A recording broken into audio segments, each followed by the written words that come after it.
Baik, Om Swastiastu.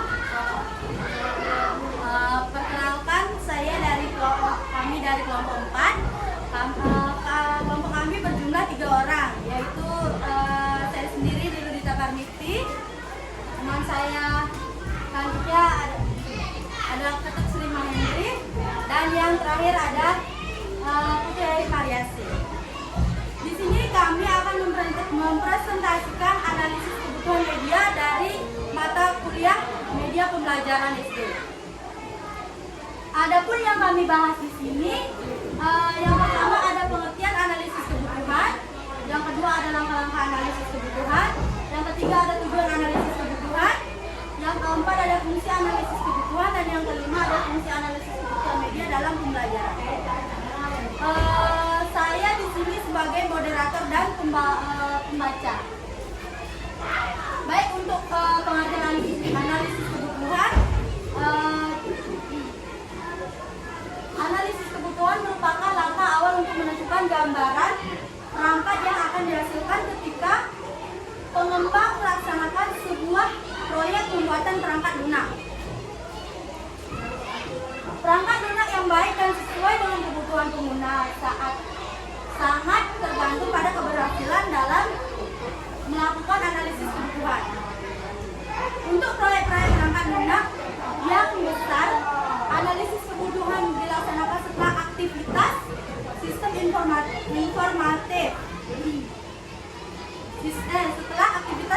information engineering dan software project planning.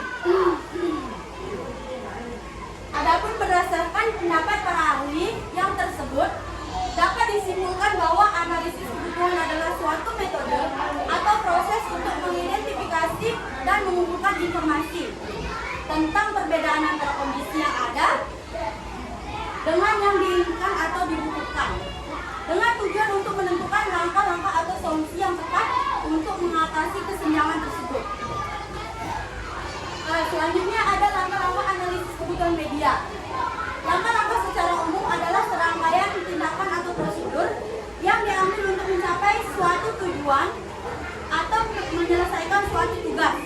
Adapun langkah-langkah analisis kebutuhan menurut Morrison dalam Novianti 2029 sebagai berikut. Yang pertama ada perencanaan. Pada tahap perencanaan, prioritasnya adalah mengklasifikasikan siswa yang akan terlibat dalam analisis kebutuhan. Yang kedua ada pengumpulan data. Setelah perencanaan, pengumpulan data dilakukan sesuai rencana yang telah ditetapkan. Peneliti bertanggung jawab untuk mengumpulkan data dengan cermat. Yang ketiga ada analisis data. Tahap berikutnya adalah menganalisis data yang telah terkumpul. Proses ini melibatkan penelitian terhadap hasil pengumpulan data untuk mengidentifikasi pola atau informasi penting. Yang keempat ada membuat laporan akhir. Langkah terakhir adalah menyusun laporan akhir yang mencerminkan hasil analisis kebutuhan. Laporan ini harus merangkum temuan dari penelitian dan memberikan rekomendasi yang sesuai. Baik, itu saja dari saya. Yang selanjutnya akan saya serahkan kepada Ketut Sri Mahendri.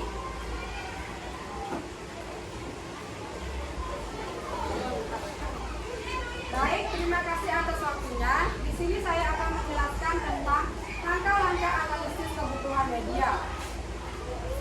Sedangkan dashboard menggambarkan analisis kebutuhan dalam kegiatan yang dimulai dari tahapan pengumpulan informasi sampai perumusan informasi. Berikut adalah pernyataannya. Yang pertama yaitu tahap pengumpulan informasi. Tahap ini desainer harus mampu memahami dan mengumpulkan informasi dari para siswa. Dan yang kedua, tahap identifikasi kesenjangan. Tahap ini dilakukan dengan menggunakan metode yang menggambarkan 5 elemen yang saling berkaitan, yaitu input, proses, produk, output, dan outcome. Dan yang ketiga, yaitu ada analisis performa. Analisis ini memahami informasi dan mengidentifikasi kesenjangan. Tahap selanjutnya adalah menganalisis performa. Tahap ini desainer menentukan kesenjangan mana yang dapat dipecahkan melalui perencanaan pembelajaran dan mana yang memerlukan penanganan khusus. Dan yang berikutnya, identifikasi hambatan dan sumber. Tahap ini melibatkan identifikasi kendala yang mungkin muncul dalam pelaksanaan program pembelajaran. Selanjutnya, identifikasi karakteristik siswa. Tahap ini merupakan pengidentifikasi pembelajaran masalah-masalah yang dihadapi siswa. Tujuan utama dari desainer pembelajaran adalah pemecahan masalah-masalah ini untuk meningkatkan efektivitas pembelajaran. Yang selanjutnya, identifikasi tujuan. Di tahap ini penting adalah untuk mengidentifikasi tujuan pembelajaran yang sesuai dengan kebutuhan yang mendesak untuk dipecahkan sesuai dengan kondisi yang ada. Dan yang terakhir, penentuan permasalahan. Tahap ini terakhir adalah penentuan pernyataan yang menjadi pedoman dalam penyusunan desain instruksional. Dan yang selanjutnya adalah tujuan analisis kebutuhan. Menurut Wasita Bank BKK tahun 2011, yaitu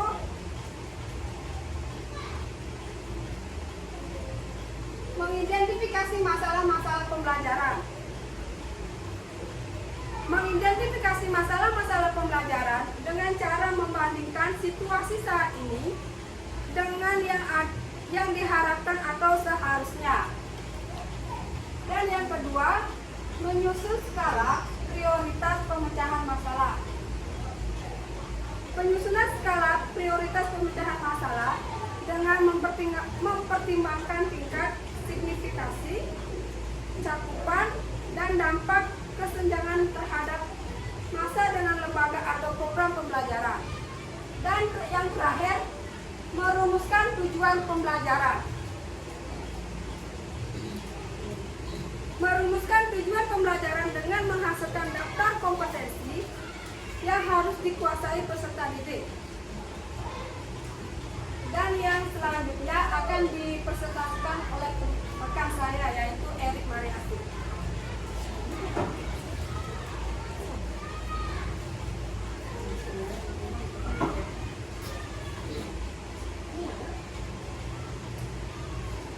Baik, terima kasih atas waktunya. Di sini saya akan menjelaskan tentang fungsi analisis kebutuhan.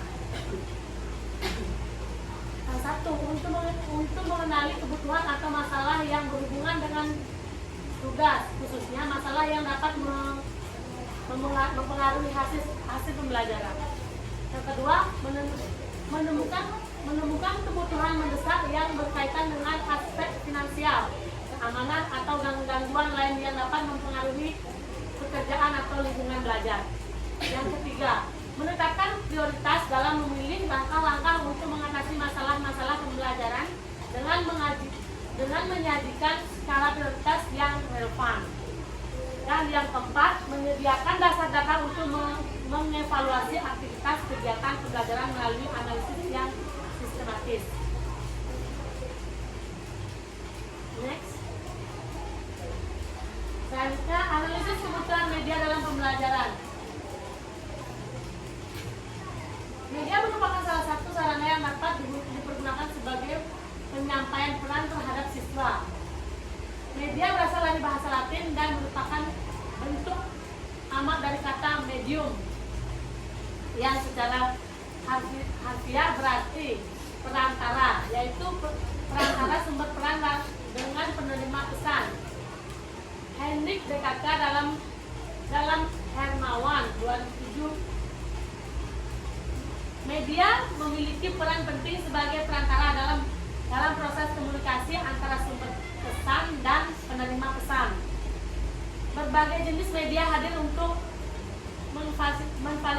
memfasilitasi penyampaian pesan, memungkinkan adanya interaksi, pemahaman, dan pembelajaran bagi siswa.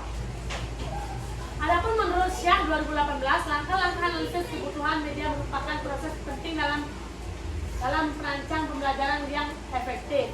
Berikut adalah uraian untuk rinci mengenai setiap langkah. 1.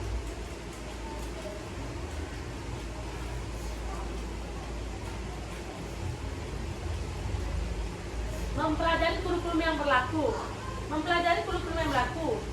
Langkah pertama adalah memahami kurikulum yang berlaku di institusi atau lingkungan pembelajaran yang bersangkutan. Ini mencakup memahami tujuan pembelajaran, standar kompetensi, dan kompetensi dasar yang harus dicapai oleh siswa. Dengan memahami kurikulum ini, para pengajar dapat mengetahui konteks pembelajaran dan kebutuhan siswa secara lebih baik. Yang kedua, menetapkan peserta didik yang hendak dicapai. Langkah selanjutnya adalah menentukan karakteristik dan kebutuhan peserta didik yang akan dicapai dalam proses pembelajaran. Ini mencakup pemahaman tentang tingkat kognitif, minat, gaya belajar, dan kebutuhan khusus siswa.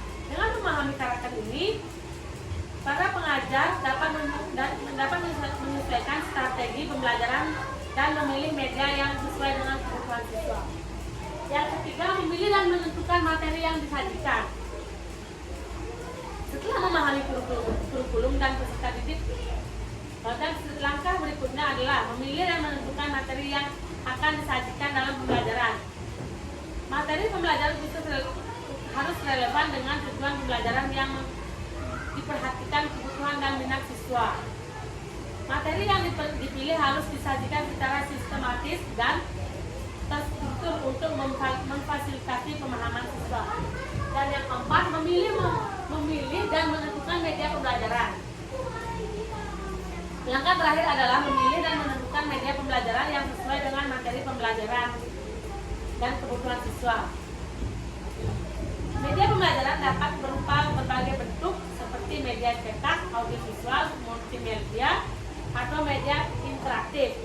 Memilih media harus mempertimbangkan efektivitas dan menyampaikan informasi, keterjangkauan, dan ketersediaan di lingkungan pembelajaran. Demikian presentasi dari kelompok kami. Saya lanjutkan kepada moderator.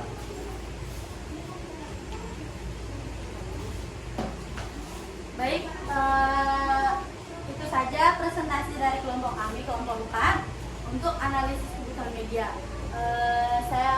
Jika ada salah kata atau ucapan, saya mohon maaf. Saya dengan kelompok saya memohon maaf dan terima kasih. Om Santi Santi Santi.